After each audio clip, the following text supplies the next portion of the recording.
शहर के नत्थे खां की मस्जिद ये मेरे राइट साइड है और यहाँ बिजली विभाग की टीम किसी सूचना को पा करके यहाँ बिजली चोरी के संबंध में यहाँ इन लोगों ने जांच वगैरह की है।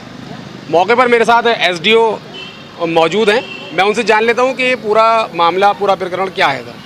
जी सर। जी, यहाँ शिकायत मिली थी कि यहाँ जो है विद्युत चोरी की संभावना है, जिस पे हमने जांच की। यहाँ पे पाया कि ऊपर एक 3 फेज़ केबल जा रहा है, जबकि मीटर एक सिंगल फेज़ था। तो उसको पूरा थरोली चेक किया गया, नीचे से ऊपर तक सारे मीटर तक केबल चेक किया गया और अभी तक कोई अनियमितता नहीं पाई गई है। अच्छा सर, जैसे कि ये बिजली चोरी का जो मामला है, तो इसका कोई टाइमिंग वगैरह कुछ होता है या किसी भी टाइम जो है एनी टाइम किसी जा सकते हैं? ये लोगों पे डिपेंड करता है ना भाई, जो बिजली की चोरी कर रहा है ये उस पर डिपेंड करेगा कि मुझे चोरी कब करनी है। नॉर्मली जब गर्मी बहुत हाई होती है तो लोग चोरी की संभावना हमारे स्तर से बढ़ जाती है।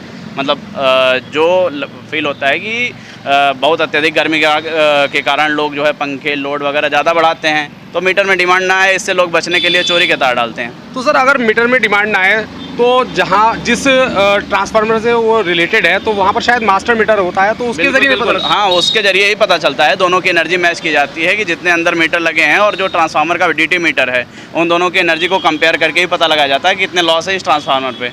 ठीक है, तो ये चीज़ तो मतलब एकदम क्लियर हो जाती होगी कि महीने में इतना लोड। हाँ बिल्कुल, ये महीने में कितना लोड है कि हमारे फीडर पे भी मीटर लगे होते हैं, फीडर पे कितना लोड चल रहे हैं, कितनी इनपुट एनर्जी आ रही है और कितने की बिलिंग हो रही है। जो डिफरेंस में बचते हैं वो हमारे लॉसेज होते हैं, जिन पे लगातार प्रवर्तन दल के माध्यम से भी और हमारी टेस्ट टीम भी लगातार चेक कर रही होती है। हमारे जेई साहब भी समय समय पर लगातार चेकिंग करते रहते हैं। अच्छा, जैसे पीछे सर अभी हमने आपके साथ कांवड़ को लेकर के बातचीत की थी, तो अब मौजूदा वक्त में क्या तैयारियाँ हैं, क्योंकि लगातार अब रश बढ़ता हुआ है?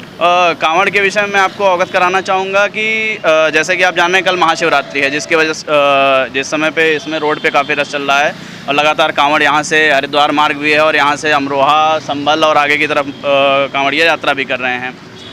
इसमें यह है कि जैसे हमने पन्नी लगाई सुरक्षा की दृष्टि से, सब में ट्रांसफार्मरों की बैरिकेडिंग करा दी गई, जो हमारे उच्च अधिकारियों के सख्त निर्देश थे कि किसी भी कांवड़ यात्री को किसी भी प्रकार की बिजली की कोई दुर्घटना न होने पाए और सब एकदम से सुरक्षित रहें। सप्लाई सुचारू करने के लिए सावन के महीने में हमने जो है समय समय पर ड्यूटी लगा रखी है। 2 लाइनमैन रात में और 1 पेट्रोलमैन उनके साथ दे रखा है। दिन में भी कांवड़ यात्रियों को सुविधाओं को ध्यान में रखते हुए और लोगों को विद्युत आपूर्ति बराबर बनी रहे सावन के महीने में, इसके लिए भी ड्यूटी लगाई गई है। अगर आपके सर्किल में सपोज कोई इस तरह की कोई घटना होती है, मान लीजिए लोड की वजह से कोई तार टूट जाता है ना, तो उसके लिए इस रोड पर क्या प्लान है सर?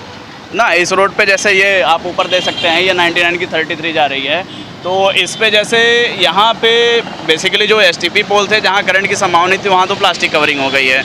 आगे की जहाँ मेन बाज़ार की तरफ है उधर इन्होंने वो नीचे वो लगा, क्या बोलते हैं उसे, गार्डिंग, हाँ नीचे इन्होंने गार्डिंग कर रखी है अलग से, ताकि कोई भी तार टूट के नीचे ना गिरे। एक चीज़ बाकी लाइनमैन और जितने ड्यूटी पे हैं वो तुरंत त्वरित सूचना पाके तत्काल कार्रवाई करते हैं। अगर कोई उपभोक्ता चोरी करता है जी, तो उसके लिए आपकी तरफ से क्या निर्देश हैं? उन्हें क्यों करना चाहिए, क्यों करते हैं, क्या वजह रहती है सर? मेरी जो विद्युत चोरी करते हैं उनसे तो मतलब मेरा मैसेज उनको यही है कि भाई चोरी ना करें। चोरी पे आप कितना भी कम से कम जुर्माना भरोगे, डिवीज़न से जो बनते हैं, अगर आपका 200 वाट लोड भरा है, 200 वाट आप चोरी कर रहे हो, 2 पंखे जला रहे हो, उस हिसाब से तो मिनिमम 20,000, 25,000, 30,000 का जुर्माना आता है। और अगर आप ईमानदारी से चलाओगे, बिजली का बिल देते हुए चलाओगे, तो 1 साल का बिल आपका इससे कम आएगा। सुबह से अब तक जो है वो कितने लोगों की आपने जो है चेकिंग वगैरह? ना, सुबह से अभी तक कोई नहीं चेकिंग की। अभी लंच के बाद कुछ कनेक्शन की शिकायतें थी, उन शिकायतों को देखा गया। उसके बाद यहाँ एक शिकायत थी, इस शिकायत को देखा गया। तो सर अगर कोई मामला जो है ऑफिस पर आता है तो उसका निस्तारण कितने दिन में कर दिया जाता है, और इस तरह की जो सूचनाएं आती हैं उनका? वो त्वरित कोशिश होती है कि आज अगर सुबह कंप्लेंट आई है तो शाम तक रिजॉल्व हो जाए, नहीं तो अगले दिन या उसके अगले दिन तक, मैक्सिमम 2 से 3 दिन के अंदर सारी रिजॉल्व हो जाती है कंप्लेंट। ऐसी भी कंप्लेंट जितनी है या जितनी जो है मुख्यमंत्री जन सुनवाई पे आ रही हैं या फिर जो ये IGRS कंप्लेंट जितनी भी आती हैं या 1912 पे हमारा जो हेल्पलाइन नंबर है विभाग का, उस पे आती हैं, वो तुरंत समाधान होता है, पोर्टल पे आता है। चाहे लो वोल्टेज की शिकायत हो, चाहे फ्लक्चुएशन की शिकायत हो, चाहे ऐसी शिकायत लोगों की आ रही है कि कहीं फेज़ नहीं पहुंच रहा है, कुछ दिक्कतें हैं, तो तुरंत समाधान हो रहा है। विद्युत आपूर्ति इस टाइम कितने घंटे चल रही है? विद्युत आपूर्ति हमारी जो शहर की है वो लगभग 24 घंटे पूरी चल रही है। आप चूँकि शहर के पत्रकार हैं तो आप भी इस चीज़ को एनालिसिस कर रहे होंगे कि हाँ, इधर जो बिजनौर रोड का क्षेत्र है, आवास विकास का क्षेत्र है, बटवालों का क्षेत्र है, इधर की आपूर्ति भी बेहतर है। देखिए, ये थे मेरे साथ बात करने के लिए एसडीओ, जो कि बता रहे थे कि विद्युत आपूर्ति भी पूरी तरह सुचारू है और किसी भी मामले पर त्वरित उसका निस्तारण है। चाहे वो इनके कार्यालय में जाकर के कोई शिकायत हो, उसका भी तुरंत इसका निस्तारण है। और अगर कोई सूचना इस प्रकार की आती है जिस तरह से अब इनके पास जो सूचना आई थी, तो उसका भी तुरंत निस्तारण है। आगे बताया इन्होंने कि कावड़ को लेकर के, क्योंकि अब नज़दीक है महाशिवरात्रि, उसको लेकर के सारी सावधानियां इनकी तरफ से पुख्ता कर ली गई हैं।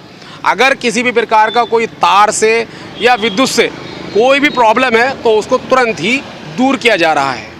मैं वीडियो जर्नलिस्ट अयाज के साथ तालुत, सबका समय अमरोहा।